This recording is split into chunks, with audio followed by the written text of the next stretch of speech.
And it's our lack of understanding that causes our problems. Your genetic nature, the way you're programmed genetically, is going to dictate whether you operate dominantly from the right hemisphere of your brain or the left hemisphere. The right hemisphere of the brain is the creative. That deals with colors, pictures, music, feelings. The left hemisphere of your brain is more linear. It's an intellectual. Well, a person that's very left brain, that's very intellectual, very linear in their thinking, they're going to have difficulty with this to start off with. First of all, we're raised to believe that's where your answer is. You've got to figure it out. When we're little kids, we go to our parents and we say, Mommy, Daddy, I want something. Well, how are you going to get that? The kid doesn't know how they're going to get it. And so what do? We leave them with the impression they can't get it because they don't know how they're going to get it. Or where's the money going to come from? Well, they don't know where the money's coming from. So we leave them with the impression because they don't know where the money is, they have to give up their dream. And they let it go. And unfortunately, that's programmed into their mind at a very early age. See, that's called environmental conditioning, and it's rampant. I mean, almost all welfare recipients are third, fourth, fifth generation welfare recipients. So at a very early age, we're programmed to believe that if we don't know how it's going to happen, let it go. If we can't see where the money's going to come from, forget it. In fact, when most people, they set their goal, if they can't see how it's going to happen, they don't set the goal. That's setting a goal for what you think you can do. And so you keep backing up until you got it all planned out. Now, I think there's no inspiration in going after something you think you can do. You've got to go after something you want. Now, understand, when you're going after what you want, you will not know how it's going to happen. I've had the good fortune of working with Sir Edmund Hillary on 3 different occasions. The only thing that I could see different in Hillary than anyone else is his size. He's a big guy. He shakes hands, his hand will wrap right around you. He did not know how to get to the top of that mountain. The guy's a beekeeper from Auckland, New Zealand. What did he know about getting to the top of the highest mountain in the world? Nobody had ever climbed the mountain. So he couldn't find out how to get to the top. He couldn't read about it. Nobody had ever written about it. In fact, there was sufficient evidence to discourage 99% of the population that you couldn't get. Anybody that had tried had died. Do you know that you can find people encased in ice up at the top of that mountain, and they're never coming down? They're frozen to death, and they're going to stay there. You can see them in the ice. When people see them, they haven't got enough energy to get them out. So he was told he couldn't do it. And in 1951, here's the beekeeper, put the money together, put his team together, and away he goes from Auckland to Nepal. He gets his guides, and off they go. And they failed. They failed. They didn't get to the top of the mountain. They failed, and he had to go home. And all his friends and relatives said, see, I told you couldn't do it. Well, he said, we didn't do it, but we're going to do it. Well, then they started to get angry with him. They said, you're going to lose your life. The air is so thin up there you can't breathe. You just can't do it. It's impossible. But in 1952, he went back to Nepal. More money, more resources. And you know something? He blew it again. He didn't do it. No, he failed. He failed. But you see, failing is a part of winning. Do you know what he did? That made him more determined. So back he went to Auckland. Then in 53, he came back.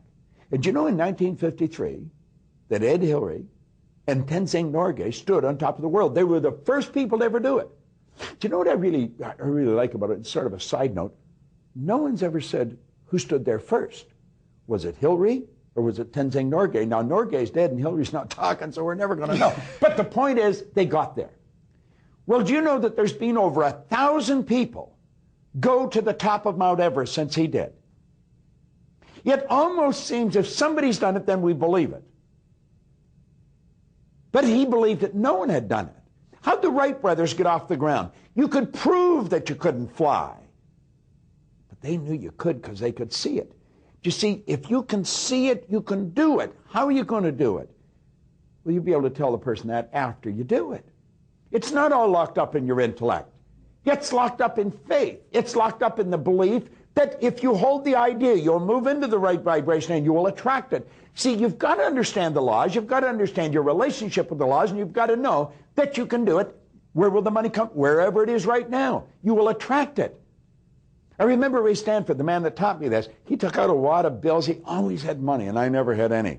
He said, listen, Bob, he said, this stuff can't talk, but it can hear. And he said, if you call it, it'll come. Man, I never forgot that. Man, I'm hollering, and it didn't come. It came when I understood abundance, understood the spirit of opulence, understood. You see, you can go into the most ancient writings there is, from the Upanishads. It says, from abundance, he took abundance, and still abundance remained. You're dealing with infinite. You can never take more than your share. It's a beautiful concept. Hilary got to the top of the mountain because he believed he could get to the top of the mountain. He understood how the mind worked. He understood if he kept going, and he kept the image of what he wanted. He didn't see himself dying. He didn't see himself encased in ice forever. He saw himself going to the top and coming back down. And that's exactly what he did. Well, that's the way you've got to see it. You've got to get to the top of your mountain. You've got to see yourself going to the top of your mountain and know that what you need will come as you need it. The only way you're really going to grasp this is understand the laws, understand what we're talking about. You can't study this too much. I've been studying it every day now for 45 years, and I think I'm really just getting a grip on it. But the beautiful part about it is there's no end to it. Think of this for a moment. And think about with respect to goals and goal achievement. You could be reading a good book, a novel, and you're really into it. And you really don't want it to come to an end because you're enjoying it so much. And yet you do want it to come to an end because you want to know how it turns out. But you know it's going to come to an end.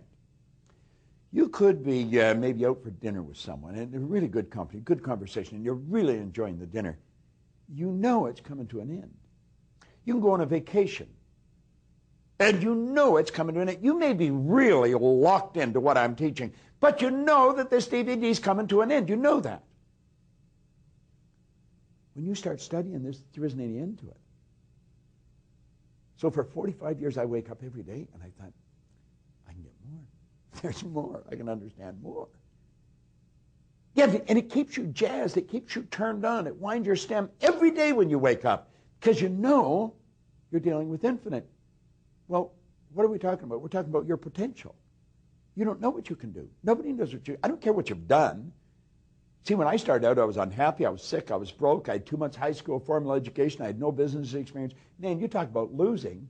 I was the patron saint of losers. I mean, I was blowing it right and left. But, you know, that's behind. That's where you've been. That doesn't have to determine where you're going to go. You're not going to figure out how to do it until after you've done it. Now, here's another point.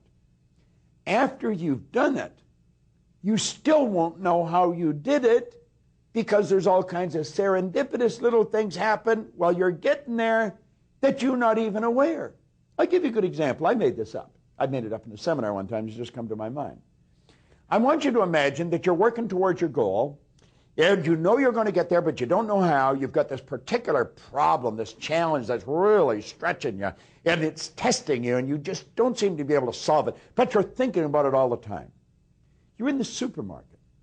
You're shopping. The place is crowded. A long lineup to get through the cashier, and you're thinking, oh, yeah. So anyway, you're in the lineup, and you got this bag full of stuff, and somebody comes along and whack right into your buggy, and you turn to see what happened, and when you turn, all of a sudden the thought of what happens left your mind. There's a headline on some little rag tabloid that's in a rack by the cashier, and that whatever it was in that headline, it hit your brain and triggered a series of thoughts, and the solution to your problem pops in your mind. Now, after you reach the goal, do you look back maybe 3 months, 8 months, 60 days, and think, if that person hadn't run into my cart, no, you wouldn't do that. That's one of those serendipitous little deals that happen, that trigger your mind, that flip your brain onto a different frequency. See, we do think on frequencies.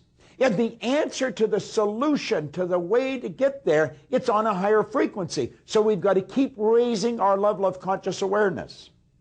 See, consciousness, as Dr. Michael Beckwith put it, and he put it so beautiful, he said, consciousness is being aware that you are aware. Consciousness is being able to think about what you're thinking about. This is also important. Now, you know, when we started this series, not in this particular DVD, but the other one. I told you to sit down and write your goal out. Now, if you didn't write that out, you've got all this beautiful information, and it's just beautiful information. The Bible's full of beautiful information. The Bhagavad Gita, the Quran, all the great psychology books, Harvard Library. There's millions of books of great information. It's not going to get you to where you're going. It's individual little ideas. You've got to focus on the goal, and the ideas will pop into your mind. They come to you. Seek ye first this kingdom of expansion, and the way will be shown. Always has, always will. It's a law. Quit trying to figure it out before you get there. Just enjoy the trip. Enjoy the fact that you're going down a path you've never been down before.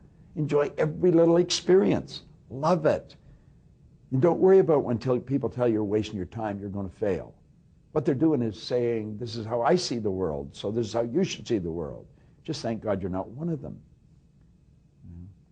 So we don't need to know how. We have to have faith and belief. If you know how, you're going to the wrong place. Right. The goal's too low. Absolutely. If you know how to get to where you're going, I'm not saying you shouldn't go there, but it doesn't constitute a goal. See, you have to ask, first of all, why am I setting a goal? Am I setting a goal to get the car, to get the house, to get the trip? No. You're setting a goal to raise your level of conscious awareness. That's really the purpose of a goal. The purpose of a goal is to get you to bring more of you to the surface. And when you do, you enjoy everything you do more. If you know how to get there, you've set a goal to do what you think you can do. There's no inspiration in it, and I guarantee you'll probably blow it. You'll quit. You're not going to get a lot of support. There's no inspiration. It doesn't matter whether you got the support when you're going after what you want. It inspires you. My God, it sets something in fire inside of you. It's the way to live. Everything else is, I don't know, it's called dying, I guess.